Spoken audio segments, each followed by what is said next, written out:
ಸ್ನೇಹಮಯಿ ಕೃಷ್ಣ ಅವರ ಪುತ್ರ Vivek Asianet Suvarna news ಜೊತೆ ಮಾತಾಡಿದ್ದಾರೆ.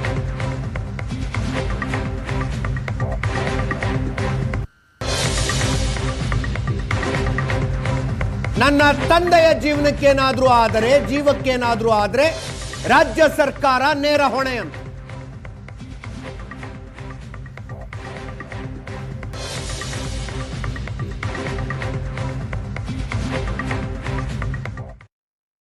ಸ್ನೇಹಮಯಿ ಕೃಷ್ಣ ಅವರ ಮಗ ವಿವೇಕ್ ನಮ್ಮ ಜೊತೆಗೆ ಇದ್ದಾರೆ. ಈಗ ಅವ್ರನ್ನ ಮಾತಾಡಿಸ್ತಾ ಹೋಗೋಣ. ಅವ್ರಿಗೆ ಪೊಲೀಸರು ಮಾಹಿತಿ ಕೊಟ್ಟಿದ್ದಾರಾ ಇಲ್ವಾ ಅಂತೇಳಿ. ಸರ್, ಇವತ್ತು ಸ್ನೇಹಮಯಿ ಕೃಷ್ಣ ಅವರ ಅರೆಸ್ಟ್ ಮಾಡಿದ್ದಾರೆ ಅನ್ನುವಂಥ ಮಾಹಿತಿ ಇದೆ. ನಿಮಗೆ ಯಾವಾಗ ಗೊತ್ತಾಗಿತ್ತು, ಏನು ವಿಚಾರ ಅಂತ? ಸರ್, ಮಧ್ಯಾಹ್ನ ಕೋರ್ಟ್ಗೆ ಅಟೆಂಡ್ ಆಗೋಕ್ಕೋಸ್ಕರ ಬಂದಿರ್ತೀವಿ. ಕೋರ್ಟ್ಗೆ ಅಟೆಂಡ್ ಮಾಡೋಕ್ಕೂ ಬಿಟ್ಟಿಲ್ಲ, ಅಲ್ಲಿಂದ ಕರ್ಕೊಂಡು ಹೋಗಿದ್ದಾರೆ CCB ಅವರಂತ ಹೇಳಿ.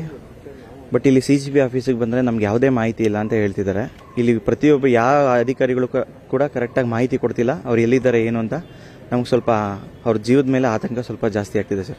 ಬೆಂಗಳೂರು ಸೈಬರ್ ಪೊಲೀಸರು ಇವಾಗ ಅಧಿಕೃತವಾಗಿ ಒಂದು ಪತ್ರಿಕಾ ಪ್ರಕಟಣೆಯನ್ನು ಕೂಡ ಹೊರಡಿಸಿದ್ದಾರೆ. ಸ್ನೇಹಮಯಿ ಕೃಷ್ಣನವ್ರನ್ನ ನಾವು ವಶಕ್ಕೆ ತೆಗೆದುಕೊಂಡಿದ್ದೀವಿ ಅಂತೇಳಿ.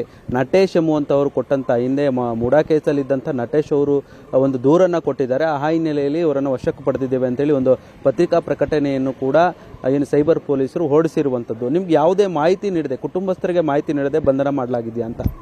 ಸರ್, ಕುಟುಂಬಸ್ಥರಿಗೆ ಮನೆಯಲ್ಲಿ ವಾರೆಂಟ್ ತಗೊಂಡೋಗಿ ಬಟ್ ಅಲ್ಲೊಂದು ಟೀಮ್ ಹೋಗಿ ಮೈಸೂರು ಮನೆಯಲ್ಲಿ ಸರ್ಚ್ ಮಾಡ್ತಿದ್ದಾರೆ. ಅರೆಸ್ಟು ಬೆಂಗಳೂರಲ್ಲಿ ಮಾಡಿದ್ದಾರೆ.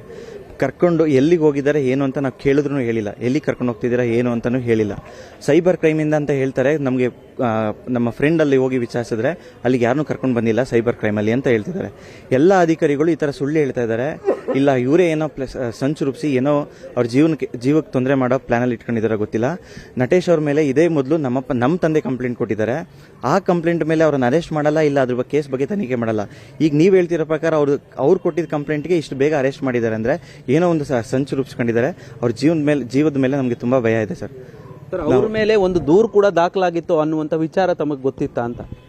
ನಮ್ಮ ತಂದೆಯವ್ರ ಮೇಲೆ ಇಲ್ಲ. ಇದುವರೆಗೂ ನಮಗೆ ಇವತ್ತು ಅರೆಸ್ಟ್ ಆಗೋವರೆಗೂ ಯಾವುದೇ ರೀತಿ ಮಾಹಿತಿ ಬಂದಿಲ್ಲ ನಮಗೆ. ಈಗ ನೀವು CCB ಅಧಿಕಾರಿಗಳನ್ನ ಭೇಟಿ ಆದ್ರ, ಏನು ಹೇಳಿದ್ರು ಸರ್? ಇನ್ಚಾರ್ಜ್ ಆಫೀಸರ್ನ ಕೇಳಿದ್ದೀನಿ. ಅವ್ರು ಯಾವುದೇ ಥರ ಇಲ್ಲಿ ಕೇಸ್ ರಿಜಿಸ್ಟರ್ ಆಗಿಲ್ಲ, ಇದು ಯಾವುದೇ ಸರ್ಚ್ ವಾರೆಂಟು ಕೂಡ ಕೊಟ್ಟಿಲ್ಲ ಅಂತ ಹೇಳ್ತಿದ್ದಾರೆ.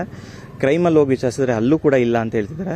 ಸೊ ಇನ್ನೊಂದು ಸಲ ಹೋಗಿ ಕ್ರಾಸ್ ಚೆಕ್ ಮಾಡ್ಕೊಂಡು ನಾನು ಏನಿದೆ ಮಾಹಿತಿ ಕೊಡ್ತೀನಿ. ಅವ್ರ ಮೇಲೆ ಏನೊಂದು ಆಡಿಯೋ ತಿರುಚಿರುವಂಥ ಒಂದು ಆರೋಪ ಇದೆ ಅನ್ನುವಂಥದ್ದು ಸದ್ಯಕ್ಕೆ ಪೊಲೀಸರು ಕೊಡ್ತಾ ಇರುವಂಥ ಮಾಹಿತಿ. ಆ ಹಿನ್ನೆಲೆಯಲ್ಲಿ ಒಂದು ಸೈಬರ್ ಕ್ರೈಮ್ ಪೊಲೀಸ್ ಠಾಣೆಯಲ್ಲಿ ಒಂದು ಪ್ರಕರಣ ದಾಖಲಾಗಿತ್ತು. ಅದೇ ಹಿನ್ನೆಲೆಯಲ್ಲಿ ಅವರನ್ನ ಈಗ ವಶಕ್ಕೆ ಪಡೆದಿದ್ದಾರೆ ಅನ್ನುವಂಥ ಮಾಹಿತಿಯನ್ನು ಪೊಲೀಸರು ಕೊಟ್ಟಿರುವಂಥದ್ದು. ಸರ್, ಆಡಿಯೋ ನಿಜಾನ ತಿರ್ಚಿದಾರ ಅಂತ ಫಸ್ಟ್ ಇನ್ವೆಸ್ಟಿಗೇಷನ್ ಮಾಡಿ ಅಂತ ಕಂಪ್ಲೇಂಟ್ ಕೊಟ್ಟಿದೆ ನನ್ನ ತಂದೆ. ಈ ಥರ ಒಂದು ಮಾಹಿತಿ ಬಂದಿದೆ, ಇದನ್ನ ತನಿಖೆ ಮಾಡಿ ಇದರಲ್ಲಿ ಏನಿದೆ ಸತ್ಯತೆ ಕಂಡುಹಿಡೀರಿ ಅಂತ ಕಂಪ್ಲೇಂಟ್ ನಮ್ಮ ತಂದೆ ಫಸ್ಟ್ ಕೊಡ್ತಾರೆ. ಅದಕ್ಕೆ ಇವ್ರು ಏನೋ ಕ್ರಮ ತಗೊಳ್ಳಲ್ಲ, ಏನೋ ಇದು ಮಾಡಲ್ಲ. ಈಗ ಇವತ್ತು ನಾವು ಕೋರ್ಟಲ್ಲಿ ಅದನ್ನು ಅರ್ಜಿ ಹಾಕ್ತಿದ್ವಿ, ಇದ್ರ ಬಗ್ಗೆ ತನಿಖೆ ಮಾಡಿ ಅಂತ ಅರ್ಜಿ ಹಾಕ್ತಿದ್ವಿ.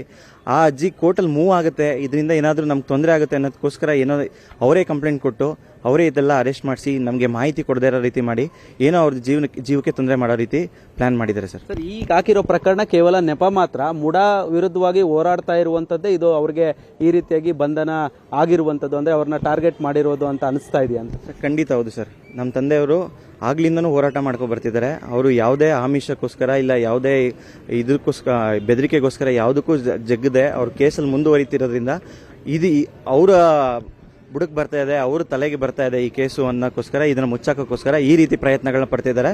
ಬಟ್ ನಮ್ಮ ತಂದೆ ಜೀವಕ್ಕೆ ಏನಾದರೂ ತೊಂದರೆ ಆದ ಇವ್ರುಗಳೇ ಅದಕ್ಕೆ ಹೊಣೆಗಾರ ಆಗ್ತಾರೆ sir. Thank you sir. Camera person Ravi ಜೊತೆ ಹರೀಶ್ ರಾಮಸ್ವಾಮಿ, ಏಷ್ಯಾನೆಟ್ ಸುವರ್ಣ ನ್ಯೂಸ್, ಬೆಂಗಳೂರು.